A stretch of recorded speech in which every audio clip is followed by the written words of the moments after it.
बिस्मिल्लाहिर्रहमानिर्रहीम, अस्सलाम वालेकुम। आप देख रहे हैं प्रोग्राम न्यूज़ नाइट विद दनीका नसार। हज़ारों ख्वाहिशें ऐसी कि हर ख्वाहिश पे दम निकले। यहाँ हर सियासी जमात की अपनी अपनी एक ख्वाहिश नज़र आ रही है, अपना अपना एक 1.5 ईंट की मस्जिद नज़र आ रही है। ऐसा लगता है कि जैसे हुकूमत एक तरफ चाहती है कि करप्शन दूर हो, लेकिन अपने ही दरमियान मौजूद लोगों की करप्शन को दूर करना एक बहुत बड़ा मसला बन गया है। दूसरी तरफ एक दूसरे के ऊपर इल्ज़ाम तराशी करते करते हुकूमत पर इल्जाम तराशी करने को सिर्फ एक ही बची है, और वो है महंगाई। यानी पाकिस्तान डेमोक्रेटिक मूवमेंट और जिसकी सरबराही कर रही है JUI और PMLN, हुकूमत के ऊपर महंगाई की वजह से आने वाला जो अवाम पर अजाब है उसके हवाले से तनकीद का निशाना बनाए बैठी है। अफसोस की बात यह है कि ऑपोजिशन शायद अगर यकजा होती तो हुकूमत के ऊपर कोई किसी किस्म का प्रेशर डाल सकती, लेकिन यहां तो ऑपोजिशन के दरमियान भी लड़ाइयां ही लड़ाइयां नजर आती हैं। ये शिकवा जवाब शिकवा की सी कैफियत, ऐसा लगता है कि पाकिस्तानी सियासत को एक सिमत देने की बजाय एक टग ऑफ वॉर की सी सूरत हाल, एक रस्सा कशी की सी सूरत हाल बनाए बैठी है। अभी सबसे पहले आज वजीर आजम साहब ने अपने एक बात जो वो अक्सर दोहराया करते हैं वो एक बार फिर स्क्रीन पर कही, और कुछ अफसरान जो PAS के महकमे से बड़ा इंपॉर्टेंट महकमा, उससे क्या गुफ्तगू की, करप्शन के बारे में क्या बोला और मॉरल्स के बारे में क्या बोला, जरा पहले वो सुनिएगा। हम फिर ये ना कहें कि जी पटवारी करप्ट है, थानेदार करप्ट है। ऊपर से जब शुरू होता है प्राइम मिनिस्टर से और उसके वजीरों से, वो नीचे तक चली जाती है। एक इंसान जब राय हक पे खड़ा होता है उसका बहुत बड़ा इंपैक्ट पड़ता है, और जितनी ऊपर पोजीशन होती है उतना ही ज्यादा इंपैक्ट पड़ता है। बात तो सही है, जितनी ऊपर पोजीशन होती है उतना ही ज्यादा इंपैक्ट पड़ता है। अभी देखना यह है कि वजीर आजम इमरान खान साहब के टॉप पोजीशन संभालने के बाद क्या फर्क पड़ा, क्या असर आया। आवाम को महंगाई का ये जो अजाब झेलना पड़ रहा है, क्या ये सिर्फ कोविड और इंटरनेशनल कमोडिटीज की प्राइसेस की हाइक पर डाल दिया जाए, या कुछ कसूर अपना भी है। वो कहते हैं कुछ शहर दे लोग भी जालिम सन, कुछ सानू मरंदा शौक भी सी। क्या हुकूमत के साथ कुछ ऐसा ही हो रहा है? लेकिन दूसरी तरफ तमाम का तमाम मलबा महंगाई का हुकूमत के ऊपर डालने वाली PMLN एक बार फिर मैदान में सामने आ गई, और मिफ्ता इस्माइल साहब ने क्या फरमाया खुद ही सुनिएगा। जो महंगाई है उसकी जिम्मेदारी हुक्मरान खान की माशी पॉलिसी है, जिसमें बजट का खसारा है, चीनी को एक्सपोर्ट कराया है। 3 साल पहले हम गंदम का एक्सपोर्ट छोड़ के गए थे, आपने इंपोर्ट शुरू कर दी। हम 3 साल पहले चीनी की एक्सपोर्ट छोड़ के गए थे, आपने इंपोर्ट शुरू कर दी। हम 3 साल पहले 12 बिलियन तकरीबन बेल्स बना रहे थे कॉटन की, आप 5.9 पे आ गए। अगर हर जगह पाकिस्तान पीछे जा रहा है तो फिर तो कहीं ना कहीं वज़ीर आज़म की गलती होगी ना, या ये भी नवाज शरीफ की गलती है। कहीं ना कहीं वजीर आजम की गलती होगी। तो फिर अगर वजीर आजम की गलती थी तो सारी की सारी जमातें मिलकर वजीर आजम साहब को डिसीट करने की तरफ जाते, अदम एतमाद का वोट करते, और पहले पंजाब की तरफ जो पीपल्स पार्टी कहा करती थी पंजाब में अदम एतमाद का वोट लेकर आते, उसके बाद वजीर आजम साहब की तरफ आते। लेकिन ऐसा कुछ होता हुआ नजर नहीं आया, बल्कि धक्का दे दिया गया पाकिस्तान पीपल्स पार्टी को और ANP को, बकौल उनके कि हम लोगों को बाकायदा ह्यूमिलिएट किया गया। कमर जमा कायरा साहब ने हुकूमत के अभी भी इख्तदार में रहने की वजह हुकूमत को नहीं, किसी और को नहीं, बल्कि PMLN और PDM को दे दिया। जरा वो भी सुन लीजिए कि कमर जमा कायरा साहब ने क्या बोला। हम जब नए इंतखाब की तरफ चलने की बात करते हैं तो हमारे साथी जो हैं साबिक हुक्मरान, जो अपने आप को लाहौर का बेताज बादशाह कहते हैं, हम चाहते हैं कि ये हुकूमत 5 साल पूरे करे। आज आप वोट को इज्जत दो की बातें कर रहे हैं। अगर वोट को इज्जत दो के साथ आप मुखलस हैं तो फिर ये जो बैकडोर राब्ते हैं इनको खत्म कराएं, और आप अपनी जमात के अंदर तो एक पेज हो जाएं। अब एक पेज की बात कर रहे हैं तो लग रहा है ना ऑपोजिशन एक पेज पर, ना हुकूमत एक पेज पर। हुकूमत में कुछ लोग कहते हैं कि TLP से बात नहीं करनी चाहिए, कुछ लोग कहते हैं कि नहीं उनसे बात करनी चाहिए, कुछ लोग कहते हैं TTP से बात नहीं करनी चाहिए, कुछ कहते हैं TTP से बात करनी चाहिए। अब ना हुकूमत में एक पेज और ना ही ऑपोजिशन में एक पेज, करते क्या ना मरते। इंतखाबात की तैयारी के लिए सब तैयार तो हो गए, लेकिन किसी को कुछ समझ नहीं आ रही कि किस सिमत जाना है। सब अपनी अपनी दीवारों के अंदर टक्कर मारते हुए नजर आ रहे हैं। इस तमाम सूरत हाल पे बात करेंगे, लेकिन मेहमानों का तारुफ और बाकायदा डिस्कशन एक ब्रेक के बाद।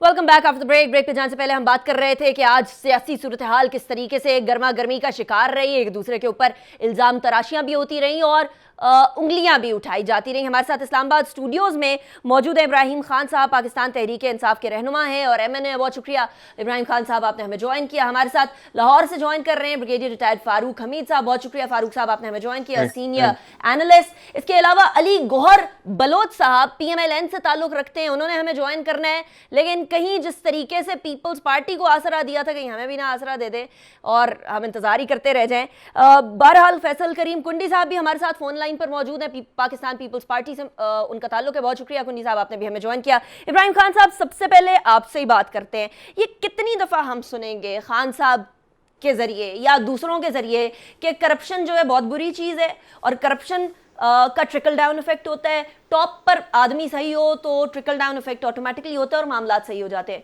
और हम लोगों को उसकी प्रैक्टिकल इंप्लीमेंटेशन क्यों नहीं नजर आ रही? खान साहब तो ऑनेस्ट हैं, खान साहब के अंदर तो कोई करप्शन नहीं है, लेकिन हम लोगों को निचली सतह के ऊपर करप्शन पड़ती हुई नजर आ रही है, क्योंकि वो कहते हैं करप्शन करना मुश्किल हो गया है, अब जहां 5,000 देते थे वहां 50,000 दें।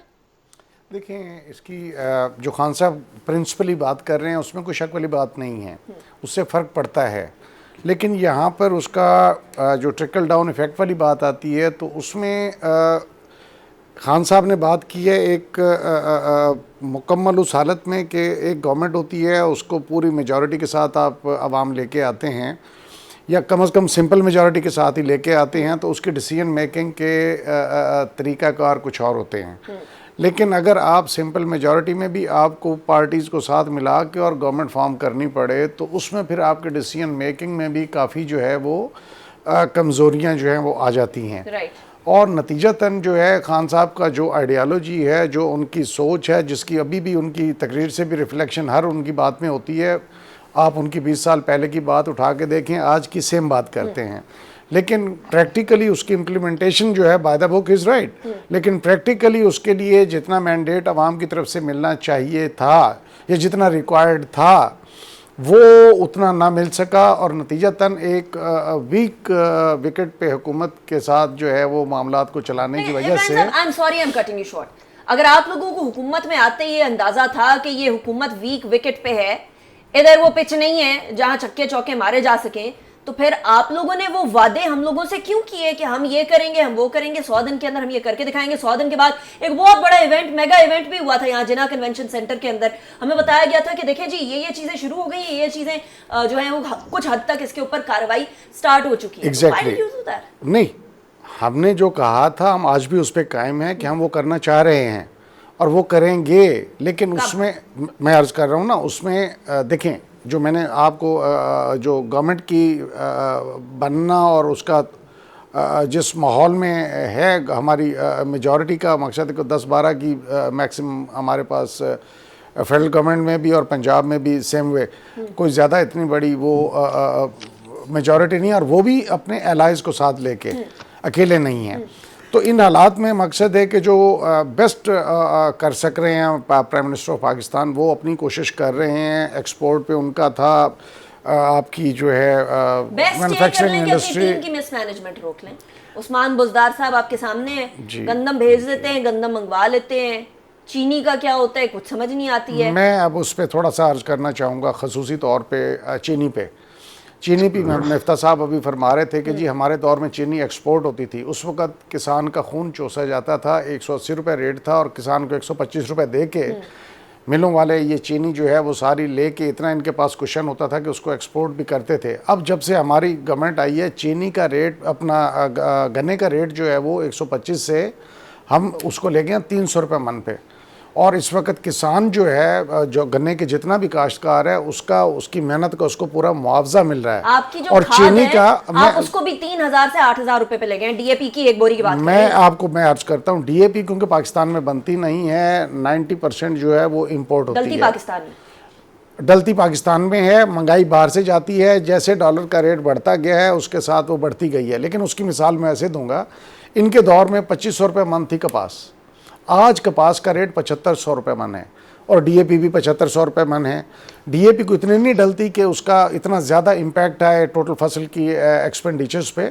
उसका मकसद है कि 1 से 2 बोरी लोग डालते हैं, लेकिन उसके मुकाबले में जितना हमने उनकी कपास का या उनकी गंदम का और या गन्ने का या बाकी जो फसलें हैं, मकसद है पैडी का, राइस का, मेज़ का, इसकी जो हमने कीमतें जितनी हमने उनको पूरी मार्केट के मुताबिक देनी शुरू की हैं, तो वो उनको वो इफेक्ट अच्छा नहीं इमरान पड़ता साहब, वेरी ज़िम्मेदार क्विकली को। Before I go to brigadier साहब, मुझे ये बता दीजिएगा कि आप लोग अक्सर औकात कहा करते हैं, देखें जी इंटरनेशनल मार्केट का बड़ा मसला है, आई एग्री, इंटरनेशनली इन्फ्लेशन बढ़ रही है, इसमें कोई शक की बात नहीं है, लेकिन आपको याद होगा पीपल्स पार्टी के जमाने में $100 से जायद पर बैरल था। आप लोग अभी उस सूरत हाल पर नहीं आए। ये डॉलर को इतना आसमान पर चढ़ाना ये किसी और गवर्नमेंट का कसूर तो नहीं है ना? ये इसकी रिस्पॉन्सिबिलिटी तो आप लेना। अब मैं आपको बताता हूँ, अगर कोई चीज एक्सपोर्ट हो रही है तो बढ़ेगी। मैं आपको बताता हूँ, जब पीपल्स पार्टी का 100 नहीं था, $100 पर बैरल नहीं था, $85 पर बैरल था जब पीपल्स पार्टी का टाइम था। तो वो कह रहे हैं कि जी हम उस वक़्त किया था इसको $100 पर लीटर में, तो लोगों ने चीखें मारनी शुरू कर दी थी। आपका भी 85 पे चला गया, लेकिन वो एक बात नहीं बता रहे कि उस वक़्त डॉलर की जो वो प्राइस थी, मुशर्रफ जब छोड़ के गए थे तो $64 का डॉलर था। तो $64 के डॉलर के साथ $85 की कीमत कुछ और बनती है, और $170 के डॉलर के साथ जो डॉलर है की उड़ान भी तो आपके ज़माने में ही हुई ₹85। ना? देखिए वो डॉलर की उड़ान बिल्कुल हमारे आपने छोड़ दिया फ्री मार्केट नहीं को? नहीं नहीं नहीं, हमने फ्री मार्केट क्यों किया कि ताकि एक्चुअल जो मार्केट सिचुएशन है वो हकायक के मुताबिक है। ये नहीं है कि जो मैनेज करके बाहर से उधार ले ले और डॉलर को मार्केट में डाले जा रहे थे, जिसका नतीजा ये हुआ कि ये इन्होंने एक फिक्टिशियस तरीके से उसको मेंटेन अब हम करने की निकाल कोशिश निकाल की। के अफगानिस्तान फेंकी जा रहे हैं। नहीं, हम नहीं निकाल के फेंक जा रहे, वही अपना जो माफियाज टाइप है वो निकालने की कोशिश उसमें से करते हैं। माफियाज इब्राहिम साहब, ये मैं अब इसकी तरफ वापस आती सुने मैं अब लास्टली जी, मैं आपको सिर्फ ये मैं समझाना जी मैं सिर्फ ये समझाना ये चाह रहा था कि डॉलर का क्यों हुआ।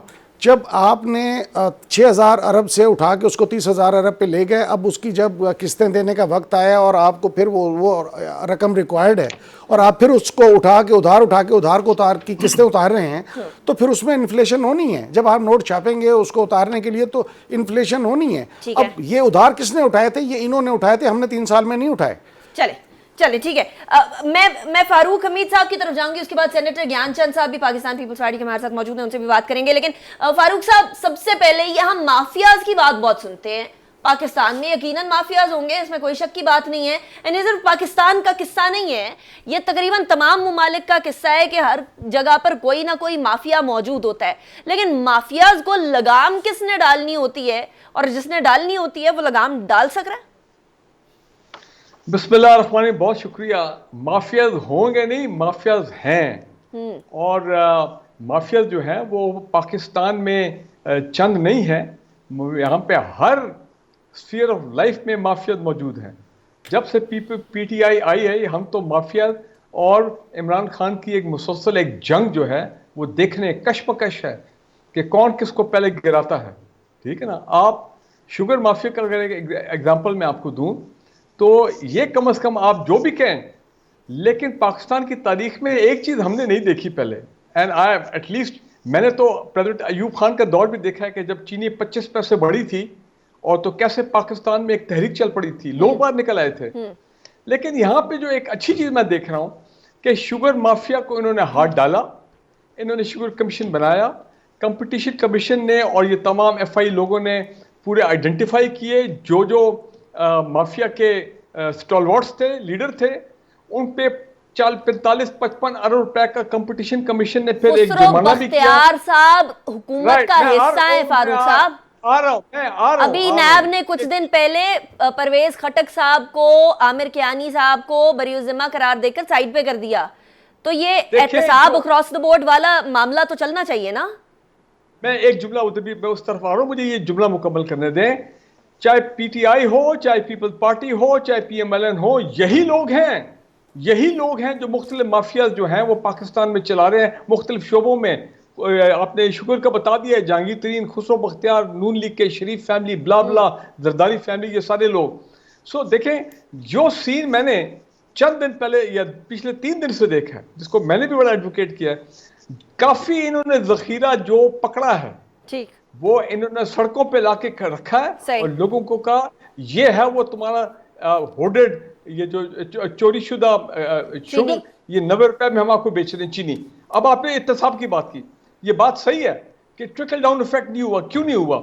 इसलिए कि जितने ऊपर वाले लोग थे, जितने एलिट थी, जिनके खिलाफ केसेस बनने चाहिए थे, इन्वेस्टिगेशन होनी चाहिए थी, नैब ने किया, रेफरेंसेस दायर के।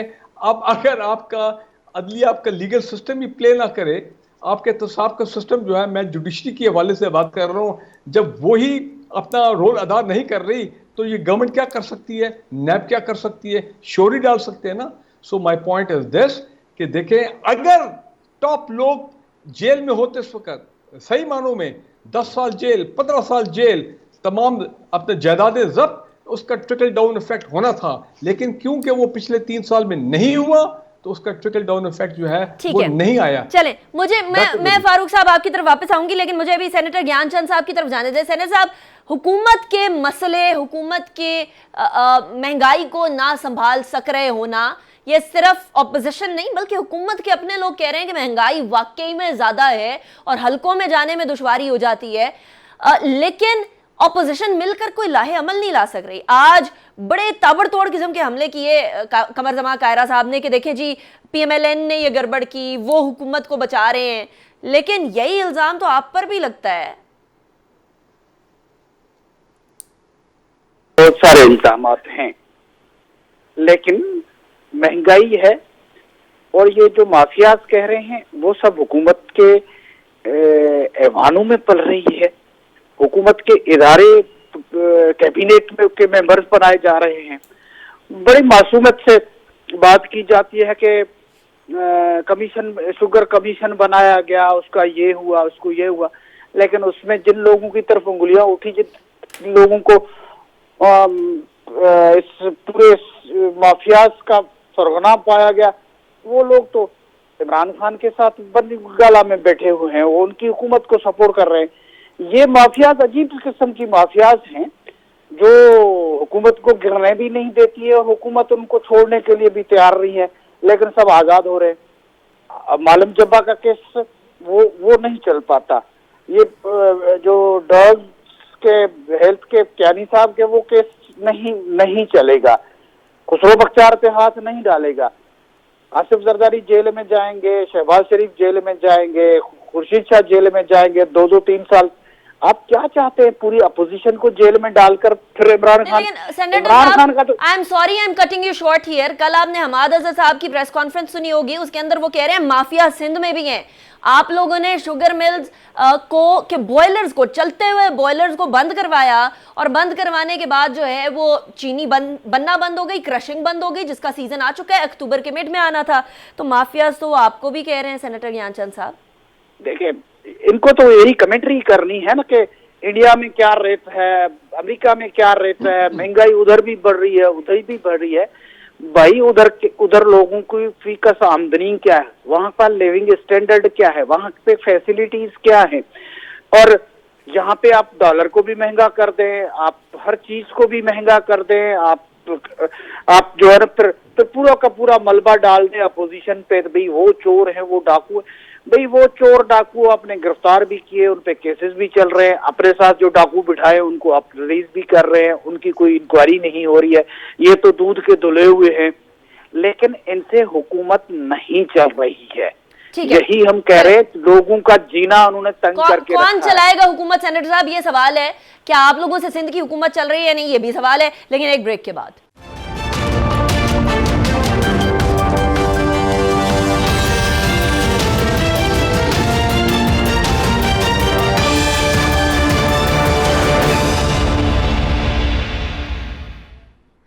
Welcome back after the break. नाज़रीन, बहुत सारे सवालात ब्रेक में जाने से पहले उठाए जा रहे थे। अभी सेनेटर ज्ञानचंद साहब ने भी हुकूमत की कारकर्दगी के ऊपर तो सवाल उठाए, लेकिन इब्राहिम खान साहब, ब्रेक में आप कह रहे थे आपको जवाब देना चाहेंगे, तो पहले आप जवाब दे दें, उसके बाद फिर हम आगे बढ़ते हैं। सिर्फ इतना अर्ज करूँगा कि पहले तो मुझे सिर्फ ये बता दें कि मालम जब्बा है क्या, इशू क्या है। अगर उनको ये मालूम है कि मालम जब्बा का बेसिकली मैं बता दूँ, वो 2 सूबाई महकमे जो हैं, एक लैंड को एक क्लेम कर रहा है, वो कह रहा है कि इसकी जो भी रेवेन्यू या जो भी लीज मनी आनी है मुझे मिलनी चाहिए, दूसरा महकमा कह रहा है मुझे मिलनी चाहिए।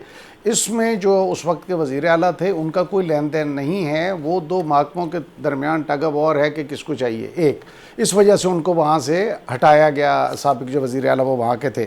दूसरा उन्होंने कियानी साहब का कहा, तो कियानी साहब के मुतालिक डॉक्यूमेंटेड हर चीज़ का प्रूफ आ गया कि ये 2018 के अवाइल में नून लीग की गवर्नमेंट में ये जो प्राइसेस थी ये फिक्स हुई थी, इन्होंने प्राइसेस फिक्स की थी और वही जो है वो प्रोसीजर्स के मुताबिक वो कैबिनेट से पास हुई प्राइसेस आगे पास ऑन हुई। तो जनाब इल्ज़ाम कियानी साहब पे आया जी इन्होंने 300% बढ़ा दी, पता नहीं कितना कमीशन लेके खा गए, ये कर दिया। वो जब आ गई हर चीज़ ऑन रिकॉर्ड तो इसलिए कियानी साहब को वहाँ से क्विट किया गया था। सर मुंडाते ही ओले पड़ गए आप लोगों के सर नहीं, वो गैर जरूरी ओले है ना, वैसे अगर तो वो नहीं तो आप ना हटाते उनको मिनिस्ट्री, उनकी मिनिस्ट्री रहने देते ना। नहीं वो तो प्राइम मिनिस्टर साहब नहीं, एतराफ़ नहीं हो गया। प्राइम मिनिस्टर साहब ओवर कॉन्शियस हैं इस बारे में कि किसी के मुतालिक कोई बातचीत हो, जैसे वो उनके बारे में आई थी, नहीं जुल्फी बुखारी के बारे में आई थी, तो उनको भी खुसरो बख्तियार को नहीं आपने हटाया। खुसरो वाला जो था वो पूरा मामला चला, उस पर डेलिब्रेशंस हुई, उस पर सारे फैक्ट्स एंड फिगर्स सामने लाए गए, लोगों को पकड़ा गया। अली गौहर बलोच साहब भी हमारे साथ फोन पर हैं। अली गौहर बलोच साहब, या आप हमें उस, ये वो कॉल भी ड्रॉप हो गई है, दोबारा कनेक्ट करें टीम अली गौहर बलोच साहब से। फारूक साहब, जब बात आती है पाकिस्तान मुस्लिम लीग नून, पीपल्स पार्टी और पीटीआई की, आप चाहे हुकूमत में हो कोई, चाहे कोई अपोजिशन में हो, आपको कोई सिमत नजर आ रही है किसी की भी? नहीं देखिए, ये कहना तो ब्लंडर्स तो बहुत किए हैं हुकूमती पार्टी ने, इसमें तो कोई शक नहीं है। पिछले 3 साल में सीरीज ऑफ ब्लंडर्स, अब उस पर तो एक पूरा प्रोग्राम करना पड़ जाएगा। लेकिन एक डायरेक्शन नजर आता है। ये अच्छा, आप ना कहें कि हुकूमत का और वो है इमरान खान का जो विजन, डायरेक्शन। बेशक हम कहते हैं कि वो आइडियलिस्ट हैं। अच्छा, वो आइडियलिस्ट है, उनको पता है कि यहाँ पे हर चीज का माफिया हर रास्ते में, उनके हर रास्ते में लोग जो हैं ये खड़े हो जाएंगे, उनको आगे चलने नहीं देंगे। लेकिन अब देखें, आप ये विजन तो अब है कि वो लॉन्ग टर्म अगर सोच रहे, अपनी जात का नहीं सोच रहे, तो वो ही टेलिंग अस कि जनाब 10 साल के बाद इंशाल्लाह 10 डैम भी तैयार होंगे और ये सारे इस किस्म के जो मामलात हैं इकोनॉमी के, वो चल पड़े हैं जो कि पहले नहीं थे। आफ्टर ऑल एक्सपोर्ट्स आपकी बढ़ गई, रेमिटेंसेस आपके बढ़ गए। ठीक है, डॉलर में इस गवर्नमेंट ने मार खाई है, प्राइसेस में इस गवर्नमेंट ने मार खाई है, लेकिन ये नहीं हो सकता कि 100% सक्सेस रेट है। नाकामयाबी होंगी, ब्लंडर भी होंगे, फेलियर भी होंगे, लेकिन लॉन्ग टर्म विजन भी। ये टीटीपी और टीएलपी, खासकर टीटीपी वाला मामला, मैं इसको लॉन्ग टर्म विजन बोलता हूं। अच्छा, मेरे साथ अली गौहर बलोच साहब भी हैं। वो कॉल इसलिए ड्रॉप हो गई थी क्योंकि अब वो बजाते खुद स्टूडियो में मौजूद हैं। अली गौहर साहब, मैंने समझा कि जैसे आपने पीपल्स पार्टी को रास्ते में छोड़ दिया था, आपने प्रोग्राम भी रास्ते में ही छोड़ दिया होगा।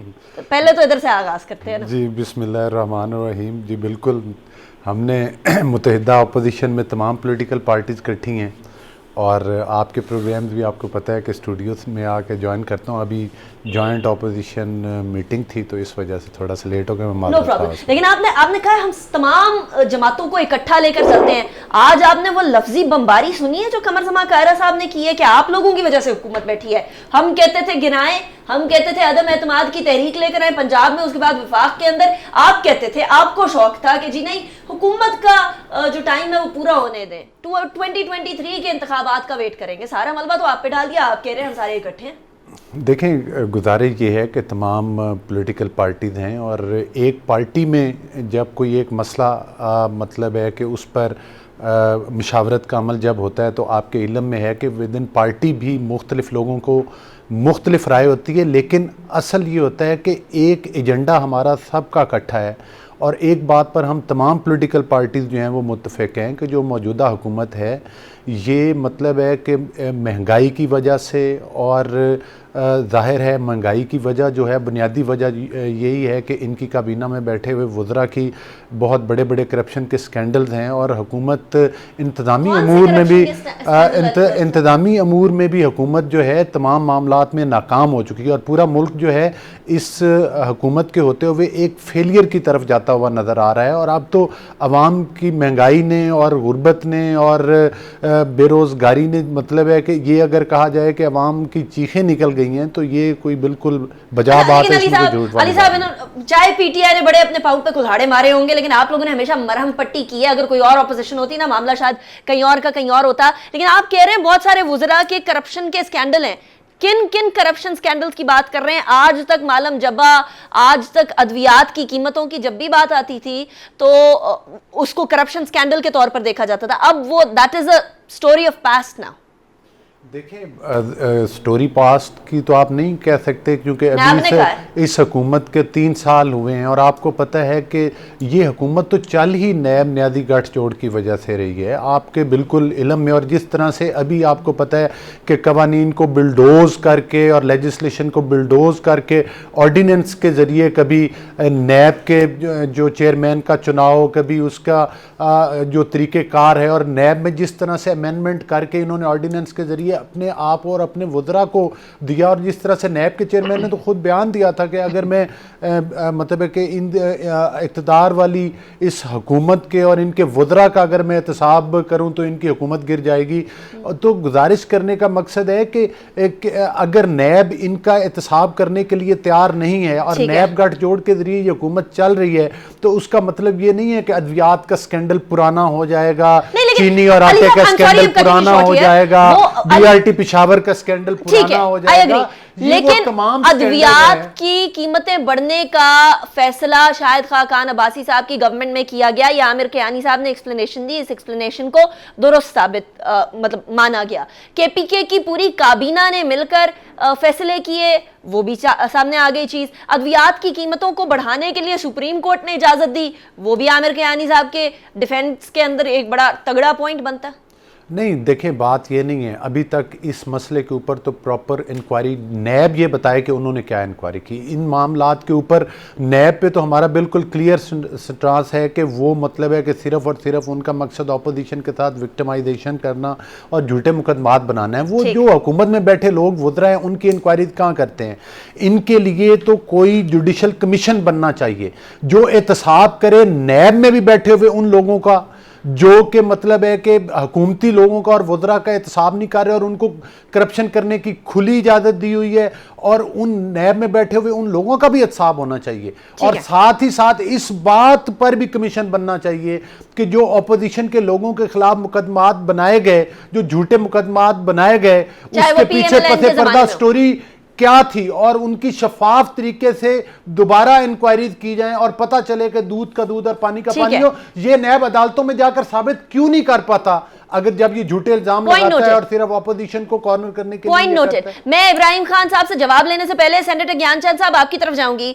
एक तरफ अभी जो जितने भी इल्जामात का आपने सुने हैं अली गौहर साहब ने कि एक तो नैब न्याजी गठजोड़ की बड़ी बात होती है कि खान साहब जो है, इमरान खान साहब और नेशनल अकाउंटेबिलिटी ब्यूरो शायद कोई अपनी ऑटोनॉमी को छोड़ के वो खान साहब की बात सुन रहा है। लेकिन क्या आप लोग, अभी कुछ दिन पहले जो है वो एक इशारा दिया गया था कि हम लोग शायद पीडीएम के साथ मिलकर बात करें, या हुकूमत के लिए टफ टाइम क्रिएट करना है तो पीडीएम के साथ होंगे।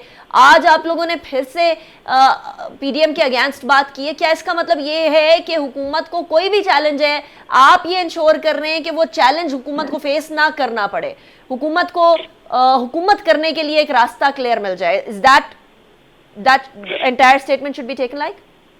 देखें, पहले तो मैं कहूंगा कि नैब के लिए तो खैर मैंने तो कहा है कि पीटीआई वालों ने तो एक दूध के से धुलने की फैक्ट्री लगाई हुई है बनीगाला में। जो भी पीटीआई की तरफ गया उसका तो वो तो साफ हो गया ना, दूध से धुल गया। हमारे खुर्शीचा 2 साल जेल काट कर जमानत पे आए हैं, उनका केस तो बंद नहीं हो रहा, लेकिन पीटीआई में होता तो हो जाता, या जिन जिन के हुए हैं। तो ये इनके लिए तो क्लीन चिट मिला हुआ है कि गवर्नमेंट के साथ मिल जाओ, आपके सब केसेस खत्म हो जाएंगे। जहां तक पीडीएम का और पीपुल्स पार्टी का ताल्लुक है, तो ये दोनों और पूरे मुल्क की आवाम पीटीआई के महंगाई से, बैड गवर्नेंस से, इनकी नाहली से, नालायकी से लोग तंग हैं। अपोजिशन का काम ये है कि गवर्नमेंट की नालायकियों को आवाम के सामने रखे और कोशिश करके आवाम के लिए कोई रिलीफ पैदा करे। ठीक है, वो हम लोग कर रहे हैं। पीटीआई की हुकूमत के लिए, पीटीआई के महंगाई सरकार के लिए कोई रास्ता नहीं छोड़ा, इसके लिए तो ज्वाइंटली काम कर रहे हैं। बाकी जहां तक नून लीग के लिए कहा क्या है, उसमें कौन सी चीज है जो झूठ है? इंटरेस्टिंग। अच्छा, ये जॉइंट और डिसजॉइंट कब होता है कुछ समझ नहीं आती वैसे सेनेटर साहब, लेकिन इब्राहिम खान साहब भी जवाब देना चाह रहे हैं। जी इब्राहिम साहब। मैं सिर्फ इतना कहना चाह रहा था कि जुडिशल कमीशन, अभी अली गौर साहब फरमा रहे थे कि जुडिशल कमीशन होना चाहिए जो कि इनकी नए सिरे से जो है सारी तहकीकात करे, क्योंकि जो कुछ अब हो रहा है ये फ़लाँ फ़लाँ का गठजोड़ हो गया, ये हो गया। मेरे ख्याल में उस जुडिशल कमीशन जो बने उसका सरबराही चेयरमैन जो है वो मियां नवाज शरीफ साहब को बनाया जाए, ताकि फिर वो जो भी फैसला होगा वो दूध धुला होगा और वो गंगा नहाया फैसला सामने आएगा। इससे बढ़ के आप पाकिस्तान की तारीख में मुझे बताएं क्या देख सकेंगे कि एक कन्विक्टेड आदमी, वो कन्विक्टेड, फिर उनकी बेटी कन्विक्टेड, वो इस वक्त कन्विक्टेड होने के बावजूद लंदन, और बेटी कन्विक्टेड होने के बावजूद जनाब वो सियासत कर रही हैं, जबकि उनको ज़मानत इस बात पे दी गई थी कि वो अपने वालिद साहब की तिमाददारी फरमाएंगी। वो बजाय तिमाददारी के वो अब आवाम के सामने आ रही हैं। उनका पर्पज़, वो सुनिए ना, पर्पज़ ऑफ बेल जो था वो हटा दिया गया। मैं कहता हूँ जब तक इस मुल्क में ये जो प्रेफरेंशियल ट्रीटमेंट है और प्रेफरेंशियल वो जो है जस्टिस है, तो उस वक्त तक मामला ठीक नहीं होंगे। चंद दो ख़ानदानों को जो मराहत दी जाती हैं, अब ये बता रहे थे अभी सेनेटर साहब कि जी वो खुर्शीद शाह साहब हमारे इतने जेल में रहे। भाई खुर्शीद शाह साहब को जो है सिंध हाई कोर्ट ने उनकी बेल कैंसिल की, उसके बाद सुप्रीम कोर्ट ऑफ पाकिस्तान में उनकी बेल जो है वो उन्होंने कंफर्म नहीं की। अब जब जाके उन्होंने की है तो इस मुल्क का एक कानून है, कानून ने जब उनको इजाज़त दी है तो वो बाहर आ गए हैं, जब तक नहीं दी थी तो वो अंदर बैठे हुए थे। तो मैं सिर्फ इतना सा कहूँगा कि ये अगर इतने ज़्यादा अपने आप को समझ रहे हैं कि इनकी लोगों की इनकी फॉलोइंग है, तो अगर हमारा महंगाई का ये जितना रोना रो रहे हैं, इनको बहुत दर्द है आवाम का, तो ये अपना चीनी सस्ती कर देते ना। सिंध में तो सारी मिलें इनकी हैं, क्योंकि ये वैसे प्रोविंशियल सब्जेक्ट है, ये चीनी और आटा जो है ये वहां पे सस्ता कर देते हैं ना चीनी को। ये एक अलग डिबेट शुरू हो जाएगी। एंड पे लास्टली ये कहना चाह रहा था कि अवाम अगर इनके साथ है तो उसकी इनके साथ निकलती क्यों नहीं, इकट्ठे हो लें एक बार, फिर इकट्ठे होकर देख लें। ये अभी फवाद चौधरी साहब ने कहा है कि ये सिर्फ और सिर्फ विंटर के अंदर छोटा मोटा म्यूजिक है और ज्यादा कुछ नहीं होगा, लेकिन लेट्स सी इस बार पाकिस्तान डेमोक्रेटिक मूवमेंट या ऑपोजिशन क्या करती है। एक बात कहना चाहता हूं फारूक साहब, वक्त खत्म हो गया, otherwise I would have definitely allowed you. बहुत शुक्रिया फारूक साहब, आपने हमें ज्वाइन किया। इब्राहिम साहब, अली गौर साहब और सेनेटर ज्ञानचंद साहब, आप तीनों चारों का बहुत शुक्रिया, आपने ज्वाइन किया। इसी के साथ एक बात तो वाज़ेह है कि पाकिस्तानी अवाम अब तमाम सियासी जमातों के ऊपर गहरी नजर रखे हुए हैं कि आने वाले इंतखाबात के अंदर किसका वादा कितना वफा हुआ और कितना बेवफाई जो है अवाम के साथ की गई। इसी के साथ अनीका अंसार को इजाजत दीजिए, अपना बहुत ख्याल रखिएगा। अल्लाह हाफिज़ नासिर।